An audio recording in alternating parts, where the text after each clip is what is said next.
come he is barking in this video?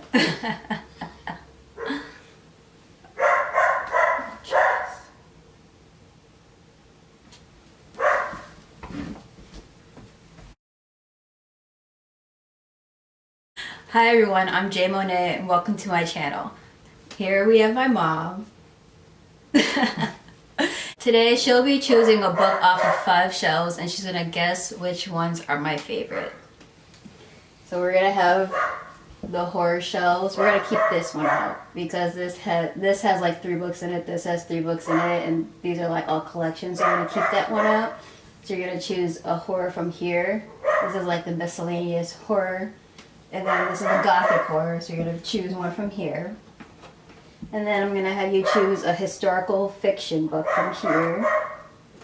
I'm not going to have you choose a thriller or mystery, because there's just like too many to choose from there. And then I'm going to have you choose a young adult and new adult book from this section. And then, yeah, 1, 2, 3, 4. And then I'm gonna have you choose a book from the Black Women's Shelf. And you can't choose a Toni Morrison book because that's too complicated. Because my choice and favorite Toni Morrison book changes all the time, and it's too obvious just to choose a Toni Morrison book from that shelf. So a book from there that's not Toni Morrison. Okay. Yeah. So, first the shelf, yes.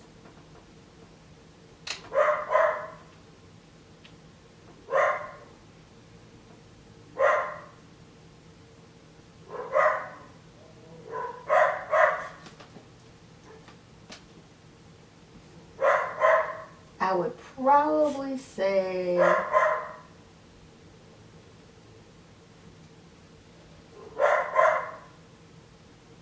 this one. Now pick from the shelf. I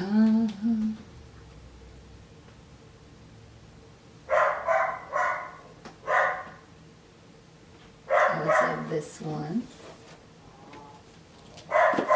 Now this shelf.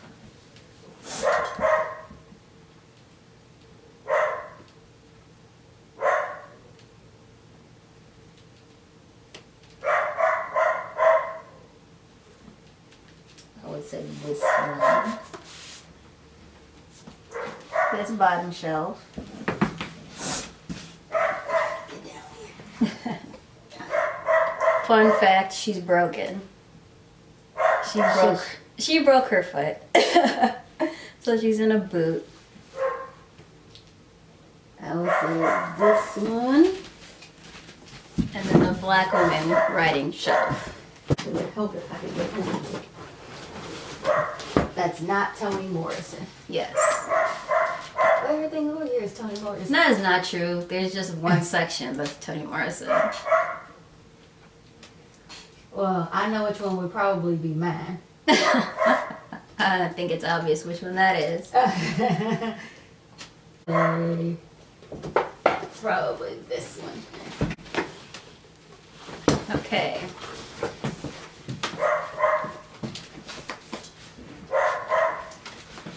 Okay, so See how well I know my daughter. from the horror shelf that's not gothic horror, so we have like the witches and the vampires and all that, the classic horrors and all that stuff. We have The Year of the Witching by Alexis Henderson. And you are correct for this one. Ding ding ding. Yeah. So this was Alexis Henderson's debut novel, and she also has another one coming out this year. I'm excited for. And this is about a teenage girl and she lives in like this colonial era time.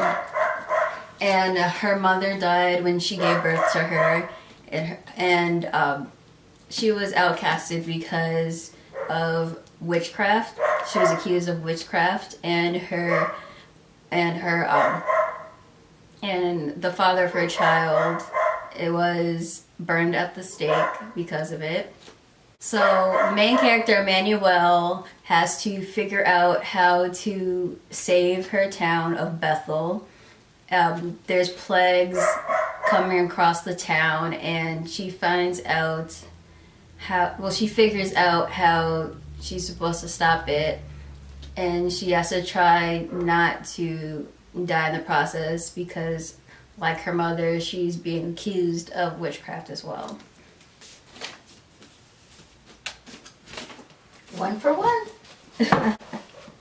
Okay, so from the Gothic horror shelf, you chose Craven Manor by Darcy Coates.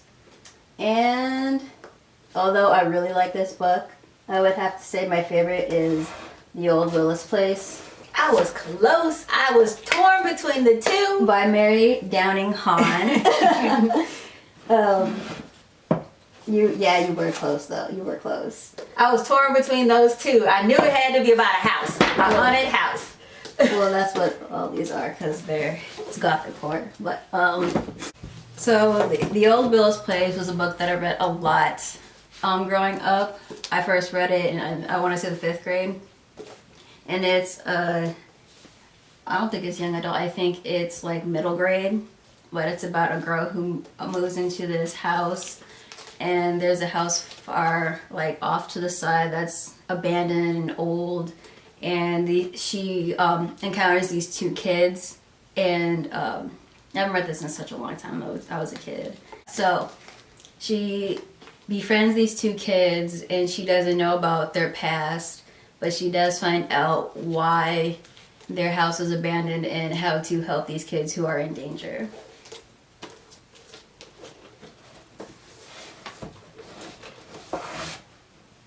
Okay, so we have from the historical fiction, you chose Wild Women in the Blues by Denny S. Bryce, and I haven't read it yet.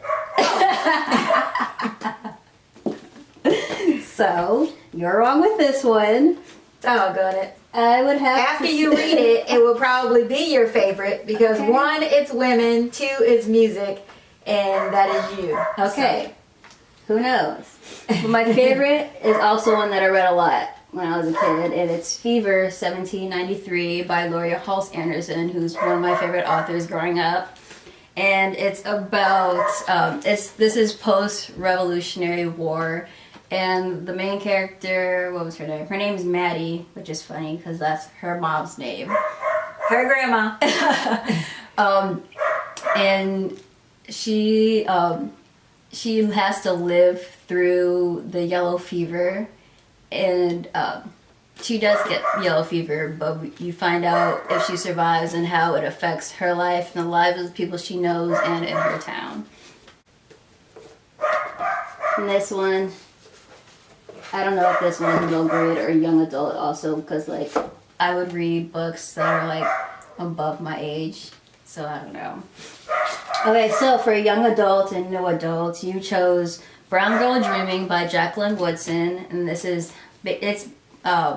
the story is actually told in poetry, but it's not my favorite from the shelf. Oh, jeez.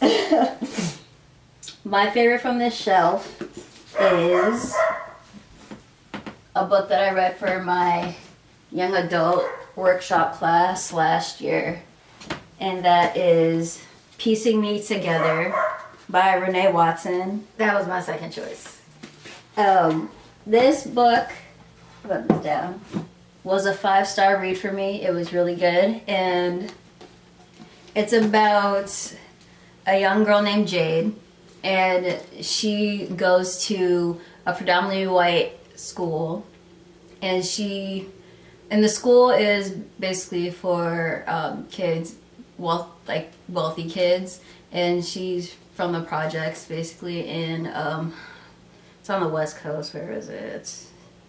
I don't think it was Seattle, but it might have been. And she's also plus size, but what's cool about this book is that she doesn't feel insecure about her size at all. She's actually really confident, and there was a scene in the book where these boys were making fun of her weight, and she's just like, And she's like, I'm aware of my size, and you can't shame me for it at all.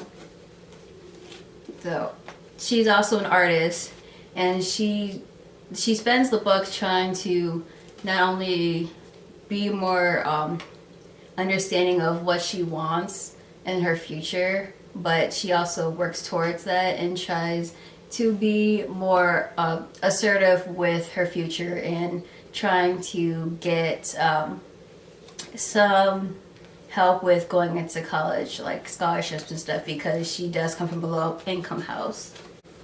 Okay, so the final one is from the Black Woman Writing Shelf. And you chose Kindred by Octavia E. Butler, which is actually going to be turned to, I think it's going to be turned to a show. I know there's going to be an adaptation coming. I can't remember if it's a show or a movie. I want to say it's a show. But you're right with this one. Ha You're right with this one. I really like this one. This is about a young woman named Dana. One day, she's magically transported to the Antebellum South. And she doesn't know how she gets there, and she definitely doesn't know how to get back. But multiple times she's brought back to the past and back to the current times. And the more times she gets sent to the past, the longer she's stuck there, and the harder it is for her to get back. And so she encounters this kid named Rufus. I think that's what his name is. Yeah, Rufus. And she has to find out why she keeps getting transported back to him and how. And once she actually figures out, then she will stop. But she doesn't know exactly what the issue is. That's why the main issue why she gets sent back. And so she spends the whole book dealing with the Antebellum South and traveling to different timelines, and you'll see how it affects her. Yeah. 2 for 3. You got 2 out of 5. 2 for 3. 5. 2 out of 5. Yeah. So. Okay, so I halfway know my daughter. I mean, I said you could have looked. I told you yesterday, like you can look at the synopsis, like the. Well, I should get half points because 2 of them I was close. So if you add those half points, I still got more right than wrong. I guess. I told you can look to read the backs, and you're like, no, I'm gonna just look at the covers. Because the covers speak loudly of a book. Okay. I guess you can have that. Anyways, thank you for joining me. No problem. And until next time, bye.